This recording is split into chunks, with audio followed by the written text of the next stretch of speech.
It takes two to make a thing go right. It takes two to make it out of sight. Well, according to Rob Bass and DJ Easy Rock. Thanks for tuning in and welcome to NPO Square, the podcast that shares the origin, mission, and journey of nonprofit organizations in New York City.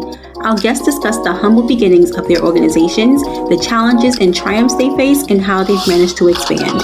There's also inside scoop on alternate career paths, volunteer opportunities, and inspiration on starting your own nonprofit. Let's level up together.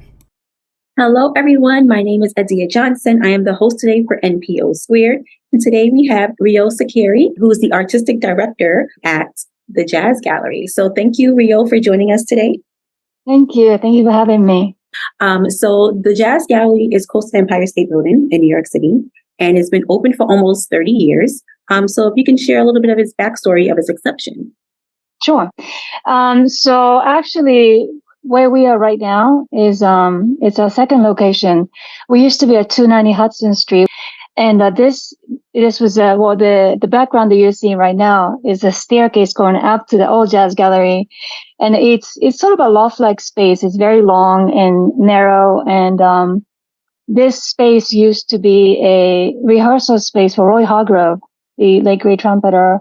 So the Jazz Gallery is initially opened by Dale Fitzgerald. He also passed away several years ago, but Dale was a personal manager to Roy Hargrove. So this loft Roy used to sort of live there, but back in 1995, one of the longtime dream for Roy was to have a big band. So then there used to be a festival called Panasonic Jazz Festival, which happened in Washington Square Park. And I think 1995 was the first one. And then Roy's big band was to perform at the festival, and they needed the rehearsal space. It was also his longtime dream to have a space where he can present jazz as a perspective. And what he meant by that was that, so Dale is he was an anthropologist by training. He has his doctorate from UC Berkeley, I believe, back in the 70s. Jazz is not just music. Jazz is a perspective unique to America. So he thought that there's a jazz perspective to music, visual arts, and jazz perspective to literature, poetry. So Dale's idea was to present jazz not just as a music, but as the perspective unique to America. And so that's how it started out. And I think when Dale initially started around in 1995, first of all, there was no money to speak of. And I think he would do things here and there. Also because he always wanted to pair music with other form of arts that he thought had a jazz perspective. And I didn't get to the gallery probably until about 2000, 5 years later. And in 2000, I wanted to be part of this event called Alaska AIDS Vaccine Ride, which is a fundraiser that you make a commitment to ride a bike, on the bike from Fairbanks to Anchorage, which is about 510 miles. And so you ask people to sponsor you, and each rider had to raise minimum $5,000 to be part of the event. So if I didn't raise $5,000, I had to make up the difference. No. Now this is year 2000. So there's no no email, no internet. It was still dial-up time, right? So then I was doing a letter writing campaign. I wrote a letter to people with the return envelope, the stamp on it, to collecting donation from my friends and people that I knew. But that was going really slow. I was thinking, is there any way to raise money more quickly? And I thought to myself, maybe I can put on the fundraising concert. So I, gathered some artist friends of mine who agreed to donate their performances, and I needed the venue. So then I met Dale in 1995 when he assembled big band for Roy Hargrove, because my first ex-husband used to play trombone in the big band. So I met, and then in 2000 when I needed to do a fundraising concert, I remember that, there's this guy Dale, he had a space downtown. Maybe he will let me use the space really cheaply because this is, a fundraiser to raise money for AIDS research. So he said yes, and I put on the concert. So, which went really well. I raised, substantial amount of money, doing the concert. And then after that, Dale said, hey, I need somebody to help me around, doing things around the gallery. Back then he was doing the, series called Jazz Cubano. So every Thursday he had the saxophone player named Yosvani Terry assemble a band of Cuban musicians to present Cuban influenced jazz. and he needed somebody to, set up the space, clean the bathroom, take the money at the door, set up the stage, do all of that. So I started working the door every Thursday. And, it's a long story to get there, but, I always wanted to be in the music business, but I just didn't know how to get in. And I was trying many different ways. So when Dale asked me to sit at the door on top of the staircase to take money from people, in my mind, I'm thinking, oh my God, this is a foot into the music business. Back then, when people want to play in the venue, they would send a package with the either CD or cassette, and then their bio, and then they print out the newspaper write-up, whatever they have. So, just, hey, I would like to play here. This is who I am. So Dale was quite busy managing Roy Hargrove, that he had a box of these things stacked in the corner of the office in the back. So then Dale gave me a key to the gallery at this point already. So I would just come hang out. I'm like, ooh, I have a key to the gallery. I'm in the music business. So I started listening to the submission from all these different artists. And so this is 23 years ago now. So I would see names like Vijay Iyer, Jason Moran, Rudrash Mahantapa, Daphnis Prieto. And I would say, oh, they sound kind of cool. Dale, we should book these people. So then shortly after that, Dale was like, you know what? You do what you want. And that's kind of a short version of what happened in the beginning of the Jazz Gallery. And rest of the history, so to speak. Nice. So the artists who come there, they pretty much, they provide a package, right? They'll provide maybe their EP, maybe documents of like other shows that they've done. Do they have to do most of like the advertising for their performances, for their events? How does that work? Well, it's a collaborative thing because so now the situation is quite different. 20-some years later, we have grown a lot as an organization, and it used to be that I did everything all by myself, but now we have a team of people who we have a marketing director, and we have executive director who's really savvy with finances and organization, and we have a development person who raised money for the gallery. When I started doing this, I thought that there will be such thing as royalty to the venue. But I realized that royalty is always to the artist. The fans always follow the artist, not the venue. We do as much as we can as far as advertising. Like we send the schedule to all the other media at a certain time of the month so that they have enough time to like decide, which one to feature. We have social media with large following. We do Facebook, Twitter. We just started doing TikTok, Instagram. And we do as much as we can. But we also rely on the artists to spread the word because, like I said, it's artist fan who comes to the venue. We work together with the artists. Love the collaboration. So what type of programs do you typically host, and what is like your target audience? I know you said usually the audience follows the artist, of course, so they're bringing their following, but what type of artists do you typically see at the Jazz Gallery?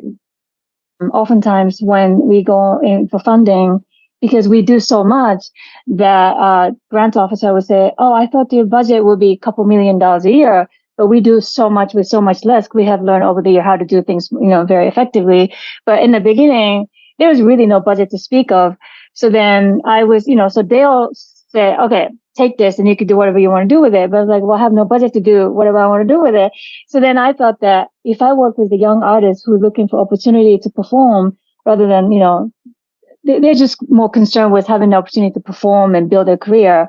So then if I work with young artists, I will be able to present good music without, they're going out of business. I thought that there's the point that, benefit both the gallery and the artist. Mm-hmm. So, I never really started out thinking we are going to help and nurture the next generation of jazz musicians. But because of the financial constraint that we had in the beginning, I had to work with a young artist. And then over the years, that kind of became our thing, that we do a lot to help young artists because, New York City has a lot of jazz school, and this is where people come to build a career. So we do a lot to help young artists starting out. So we present music Wednesday, Thursday, Friday, Saturday, usually 4 nights a week. We do about 400 shows. We do 2 sets a night. And then we do have a commission program for young artists. We do mentoring series. By building a reputation as a place where you can really explore and experiment, because I never tell artists this is what you have to do. Once I give you a day, it's your stage and it's for you to, because I'm more interested in the process of what this performance can teach you. It's one thing to practice behind a closed door, but then once you're in front of an audience, your learning curve is like way steeper. And I want to provide the opportunity to safely fail, because the jazz is such a thing that you really have to be on the stage with other musicians to learn something about yourself, or what works and what doesn't, how to communicate with the audience, all these things. So we have a reputation as sort of an incubator. One of our what do you call it? Motto is Jazz Gallery, where the future is present. Like the names that I mentioned, Vijay Iyer, he's now a professor at Harvard. He's a MacArthur recipient. So is Jason Moran. He's the director of Kennedy Center, and he also has MacArthur. Rajesh Mahantapa, I think he's a professor at Princeton. I don't know. Everybody who just kind of came through the gallery became mainstay of the scene. They're the meat and potato of the jazz scene right now. Sometimes we get inquiry from really legendary artists who are looking to work on the new project. Because also our venue is fairly small. So when you're trying new things out, even if things doesn't go well, exposure is fairly minimum. They wanted to perform at the gallery because they have the artistic freedom and they can learn new things about themselves, even in their 70s and 80s, which is always inspirational. We also are chartered as a museum. So we have an exhibit that has to do with jazz, which I don't curate the wall anymore, thank goodness, because I don't know much about visual arts. And, we have this lady named Gami Miller. She's an artist, and she does that for us. That was a lot, because you do a lot. And that's another question I want to get into. I know technically your title is artistic director, but listening to you, it almost sounds like you were a founder of this organization. The organization was there before you started, but you kind of like spearheaded everything that's happened. Well, yes, I didn't found it logistically, but I think that the culture at the Jazz Gallery is something that I created, and I feel like I have 2 human children, but I started gallery before I had my kids, and I always refer to the Jazz Gallery as my first non-human baby, because that's what it feels like. And like in early stages, it was a lot. I mean, now I had this weird optimism that I always thought that it's going to be okay. And then the link to the interview that I sent to you, when I did the interview, the guy was asking me about all these questions about how it was building the Jazz Gallery. And in hindsight, there were so many situations where, from where I'm standing, like, why did I think that was going to be okay? I was so optimistic to the point that, I guess one can say I was slightly irresponsible, but I had this vision for the gallery, and I always thought it was going to be okay, and it turned out okay. But yeah. Well, thinking of like founders or anyone who starts any business, technically their thought process is always different from everyone else's, right? Like, so you have to kind of think on the extreme side to even get anything started.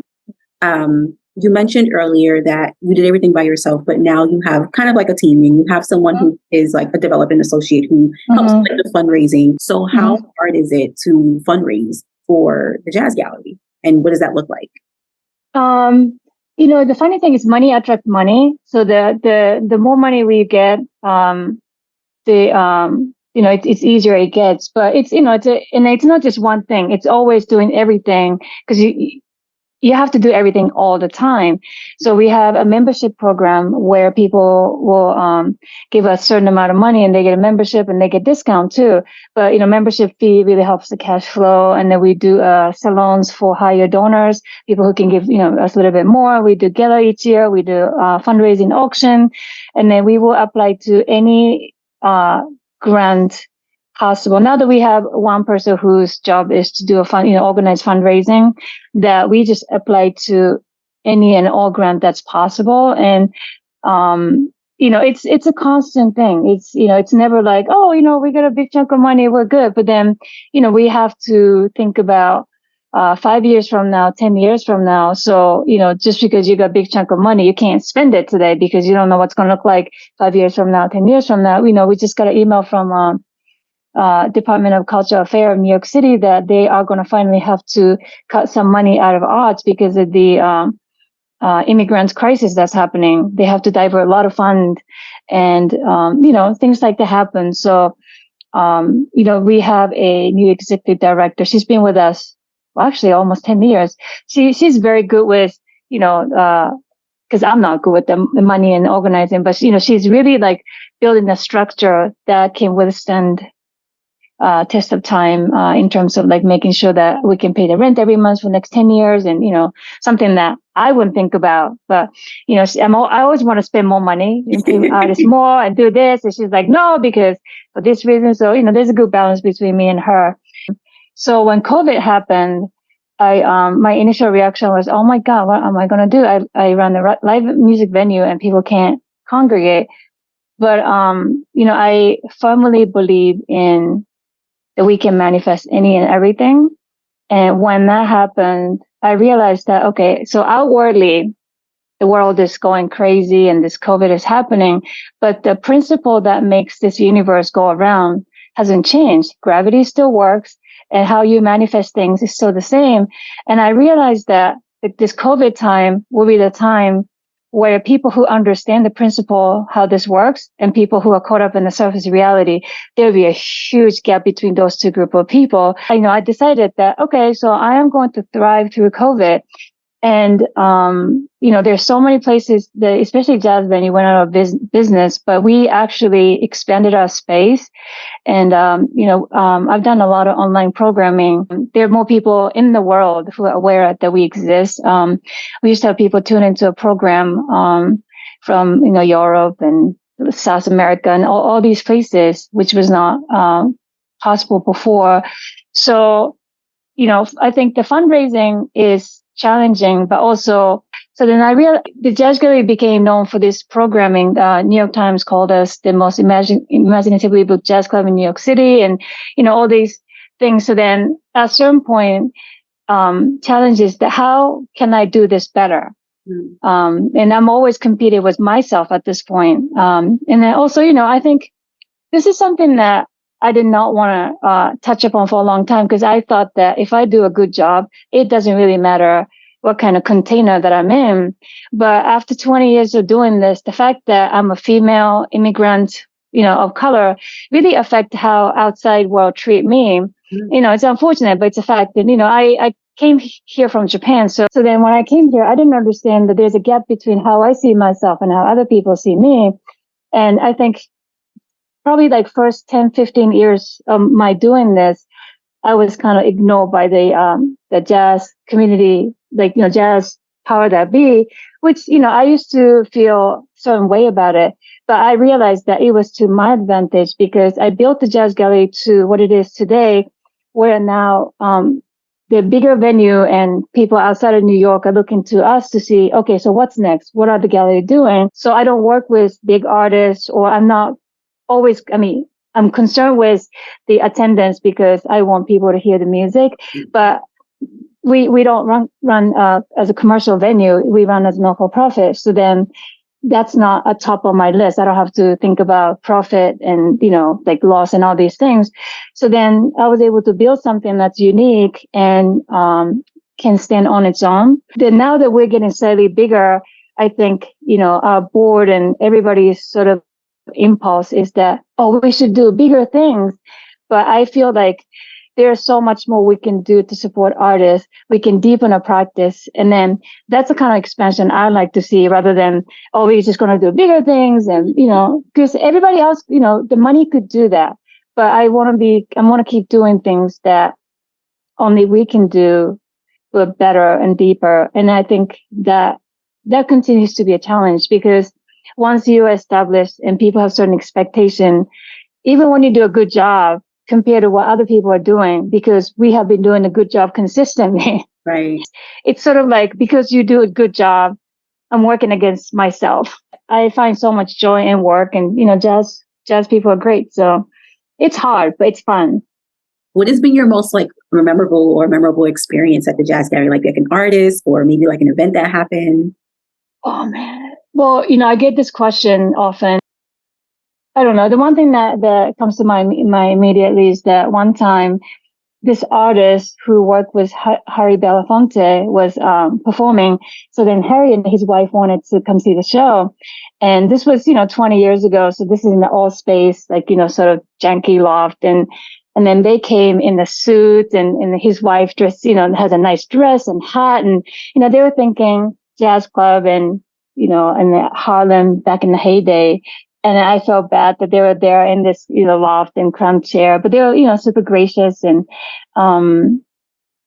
get to meet people like that is, it's always a thrill. But then, I love, connecting with young artists and building a relationship and, building community. It really makes me happy when people say that how they love the artistic freedom they get at the gallery, and then they consider gallery their second home. And it's always a little things. I mean, there's a highlight, but then those highs just come and go. But just to have the space that a lot of people feel like they can always come and be welcomed, and it's I get a kick out of that. Speaking of feeling like home, the artists feel like they're at home. And I wonder, or I hope the staff feel like they're at home too. So how do you keep the culture in like a good space? It's that's always a challenge. I try to, I don't know, I guess it comes down to communication. And, I technically, I don't have to be at the gallery every night, but I like being there. And, the whole reason I'm doing this because I get to hear music. So I'm there every night. I try to talk to them. I try to get to know them. And sometimes I have to have a hard conversation because I notice that younger generation have a very different work ethics. And sometimes I'm like, what is happening? No. But I think that, I have learned through trial and error with a lot of mistakes that if you speak to people from a place of love instead of anger or frustration, you can have a hard conversation and still have a good relationship. And then, I think, these things are not just one thing or the other. It's just the little things every day and one person at a time. And sometimes, when I do masterclass at a different school, students, they're young and they're like, so, like, how do you become artist director and how do you do this? And it's really just doing everything you do to your best of ability with every single person you encounter with.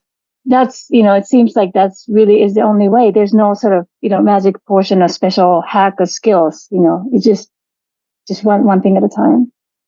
CUNY Startups, we're big on mentorship. And I noticed that you had mentioned you have a mentor series program, and you talked about other people who've been part of your programs, and they're teachers now, they're professors at Harvard. So they still want to like engage with young students and like bring value to them. So you can touch more on like your mentor series program and how it's structured and what you hope to see with it. I'm not crazy about jazz being in the higher educational institutions because I feel like jazz being in school is taking the spirit out of the music itself. And, jazz traditionally, it was the how do you say, apprenticeship, right? Like you're a young musician and then, you join the band with older people and then you learn on the job. And then that kind of like connection, even then in jazz community, you still see people who are 80 and 20 playing together. And there's sort of the community is not just like same age group, but, there's a connection, between different generations. But compared to like 30 years ago when I first got here, that type of relationship is, it's not as strong as it used to be. And I wanted to create the opportunity because, like it's one thing to learn something in a classroom where it's totally safe and there's no stake in making mistakes. But if you do the same thing on the stage, if you make some mistake on the stage, you learn so much faster and you will never forget the lesson on stage. So I wanted to create the opportunity for young people to be in that kind of on the job training instead of in the classroom. So with our mentorship, what we do is that I will match mentor and mentee. And the mentor is responsible for putting the band together with musicians with their level, older, more experienced. So the mentee will be ideally the only young person in the group. And then I will book a full gig in the different venues in this area. Sometimes we go out to Rhode Island, Philadelphia, different places. So then I don't really have a criteria except that performance has to be a professional level performance, whatever that means to you. So, some mentor like to spend time checking out the recording with mentee. Some of them just give them a music, be there and so on so time, show up and do the gig. I don't really care how that happens. I just want the young person to have experience of being on the job with a real pro. And also, people of my generation, we like to complain about young musicians. But my thing is, okay, it's valid. These complaints are valid. But also, if you're going to complain, you have to do something about it. So, when you say mentoring program, immediately you think about teaching a young person. But I also want to teach a musician of my age how to be a teacher, because that's an important skill too. And, and then I think probably I was the last of the generation where older musician or older producer, they are free to say whatever. And then we took it, right? They would just yell at you and they'll belittle you, but then you learn from that. And, I don't necessarily want people to feel belittled, but then I also feel like if you feel cuddled, you're not going to learn anything. And especially if you're going to be an artist, you have to be able to push through something hard and difficult so that you have something to say to people who are having, difficult days. So yeah, so that you can lift them up, So I wanted to create sort of old school jazz learning situation. I mean, it's artificial, but some of them have been really successful. Some of them, I think, didn't really get the idea of what it's supposed to be. So it was okay, but not great. But I'm also trying new things to see how I can do my part of the job better. But yeah, so that's what I'm trying to do. But you've already said like it's a challenge for you thinking about like how to push the jazz gallery to the next level, right? Like in terms of not comparing to others, but just to yourself. What big, hairy, or audacious goal do you see the jazz gallery fulfilling in the next 30 years? One goal is to still exist. That's a wonderful goal. Yeah, because I think it's important.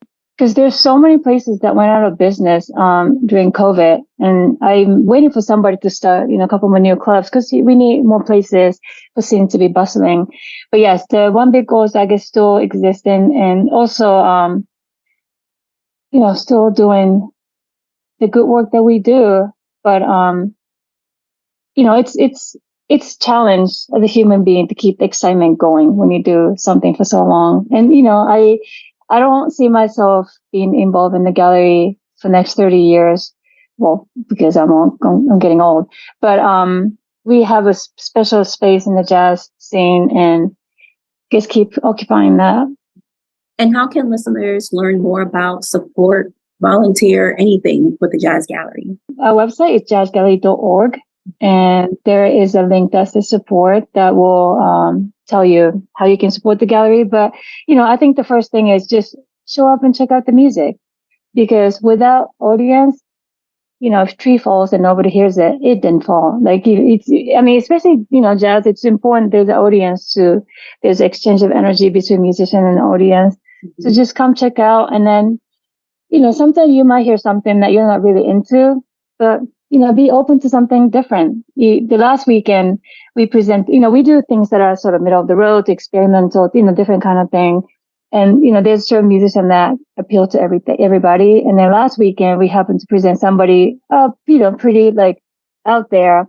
And I think there are some tourists who came in expecting, sort of swing music, but they're like, I don't know what's going on. So then, they asked for refund, they left, which is fine too. But I'm always like, this is 1 hour out of your entire life. Why not challenge yourself? We do a lot of fun things too. And then, sometimes things get a little bit more interesting, and, I enjoy all of it. And I think that the biggest thing you can do is to show up as an audience. We would love that.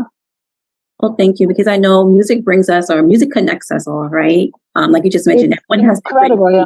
Right. And you might not even know that you might have a taste in jazz. So just even trying something new or trying a different genre of music is just kind of like when you taste different foods, you have like a new palate, right? Thank you. No, definitely. The thing is that I have a pet peeve that when people find out that I work in jazz and they say, oh, but I don't understand it. I'm like, you don't have to understand it. It's like food. You put it in your mouth. It Right. tastes good. It doesn't taste good. You don't have to know how things are being cooked.